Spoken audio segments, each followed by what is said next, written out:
మాలిని మా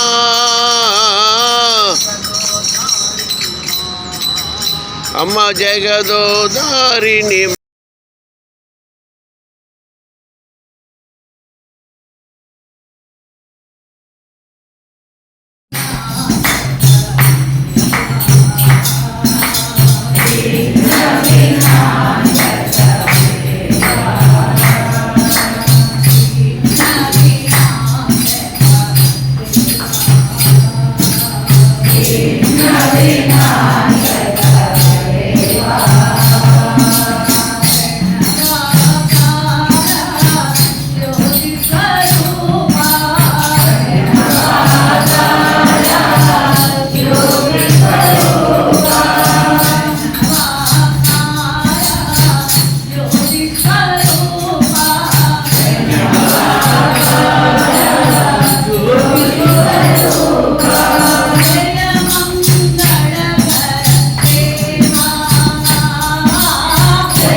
దర్శించారు. చిన్నప్పుడు భరించలేని వాత్సపు నొప్పితో అంటే కళ్ళొప్పుమాన బాధపడుతున్నప్పుడు ఆయనను ఆయన పెద్ద తండ్రి హరిసీతారాం దీక్షితులు షిరిడీ బాబా సన్నిధికి తీసుకుని వెళ్ళారు. ఈ హరిసీతారాం దీక్షితుడే కాక దీక్షిత్ అని బాబా పిలిచేవారు. కరుణాకరంగుడైన బాబా ఇందులోని విభూతిని తీసి ఎంఎస్ దీక్షిత్ నుదుటి మీద రుద్ది ఇక వెళ్ళమన్నారు. బాబా వెళ్ళమన్నారని బాధపడి ఇంకెప్పుడు షిరిడీకి రాకూడదు అని అనుకున్నాను ఎంఎస్ దీక్షిత్. అందుకు అతని పెదనాన్న బాబా వెళ్ళమన్నది నిన్ను కాదు నీ వాస్తవం నొప్పి అని తెలియజేశారు. తర్వాత నిజంగానే ఆ నొప్పి అదృశ్యమైపోయింది. కొన్ని సంవత్సరాల తర్వాత షిరిడీ బాబా సాయిబాబాగా అవతరించాలని ఎవరో చెప్పగా ఎంఎస్ దీక్షిత్ విని కొందరు భక్తులతో కలిసి పుట్టవర్తికి వచ్చాడు. విజయదశమి రోజున 23/10/1961 నాడు సత్యసాయి భగవానుడు తన ప్రసంగంలో ఈ మహాశక్తి 1918లో అక్టోబర్ 15 మంగళవారం విజయదశమి నాడు తన గొప్ప శరీరాన్ని విడిచిపెట్టే ముందు నేను 8 ఏళ్ళ తర్వాత తిరిగి వస్తానని చెప్పాను. కానీ దీక్షిత్ నేను 8 ఏళ్ళ బాలుడిగా వస్తానని చెప్పినట్టు రాసుకున్నాను. ఆ పొరపాటు జరగడానికి కారణము కాకా దీక్షిత్ నేను చెప్పిన వెంటనే రాసుకుంటుండగా చాలా కాలం తర్వాత తన జ్ఞాపకం మీద ఆధారపడి రాసుకున్నాడు అని అన్నాను. మరలా ఎంఎస్ దీక్షిత్ ఒక శివరాత్రి నాడు పుట్టపర్తి వచ్చినప్పుడు స్వామిని చూసి నిరాడంబరంగా ఉండే షిరిడీ బాబా ఈయన విలాస పురుషుల రూపంలో ఉత్తరించడం ఏమిటి, ఈయన వేషము సినిమా నటునిలాగా ఉన్నదే అని అనుకున్నారు. భగవాన్ బాబా వేదికపై షిరిడీ బాబాను అక్షర విభూతితో అభిషేకించడము, నోటు నుండి శివలింగాలను తీయడము చూశాడు. ఆనాడు స్వామి తమ ప్రసంగంలో ఇక్కడికి వచ్చిన కొందరు నేను సినిమా నటులాగా సిల్కు దుస్తులు వేసుకున్నానని జుట్టు పెంచుకున్నాను అని అనుకుంటున్నారు. కానీ ఈ భక్తులు తన గురించి చెప్పడమే అని గ్రహించి దీక్షిత్ ఆశ్చర్యపడ్డారు. భగవాన్ బాబా ఎంఎస్ దీక్షిత్ని ఇంటర్వ్యూల గదిలోకి పిలిచారు. దీక్షిత్ జేబులో ఆయన పెద్ద తండ్రి ఫోటో ఉన్నది. స్వామి ఆ ఫోటోను చూసి, ఇది మీ పెద్ద తండ్రి హరిసీతారాం దీక్షిత్, నేను షిరిడీలో ఉన్నప్పుడు నా భక్తులు, ఇంకా ఏమైనా సందేహాలు ఉన్నాయా అని అన్నారు. దీక్షిత్ నా పటాపంచలైపోయాడు. కానీ షిరిడీ సాయినాథుని వారవారకునిగా ఉండలేకపోయాని అని ఆయన తీవ్రమైన కోరిక కలిగింది. అది గ్రహించి సత్సాయినాథుడు బృందావనంలో ఆయనను తన దగ్గర ఉంచుకొని ఆయన కోరికను సఫలం చేశారు. 1996 అక్టోబర్ 2వ తేదీ నాడు సాయి కుల్వంతాల్లో 1008 జతల పాదుకా మహోత్సవం పండుగగా జరిగింది. ఆ సమయంలో ప్రసంగించిన డాక్టర్ గాడియా గురించి చెబుతూ, స్వామి ఇతను షిరిడీలో నివసించిన కాకా దీక్షిత్ మనవడు. ఆయనను ఇతను చూడలేదు, కానీ నేను చూశాను. ఇతని తండ్రి కాకా దీక్షిత్ రాసిన డైరీలను నాకు తెచ్చి చూపించాడు. అందులో ఎటువంటి కష్టాలు ఎదురైనా స్వామిని మాత్రం విడవవద్దు అని రాసి ఉంది. ఇతని తండ్రి 30 సంవత్సరాలు బృందావనంలో ఉన్నాడు. గాడియాను విడిసించదోమని నేనే మనపాలు పంపించాను. తర్వాత లండన్ వెళ్ళమన్నాను. ఈ విధముగా ఇతని తాత ముత్తాతల నుండి సాయిబాబాతో సంబంధము ఉంది. ఇటువంటి బంధం అందరికీ ఉంది. లేకపోతే మీరందరూ ఇక్కడికి రావడానికి వీలే లేదు. జన్మల పుణ్యబలం వల్లనే మీరు ఈ మార్గంలో ప్రవేశించగలిగారు. భారతదేశంలో ఎంతమంది లేరు, అందరూ ఇక్కడికి రాగలుగుతున్నారా? ఎంతో మంది రావాలనుకున్నా రాలేకపోతున్నారు. ఈ ప్రాప్తి చిక్కటం గొప్ప అదృష్టం అన్నారు బాబా.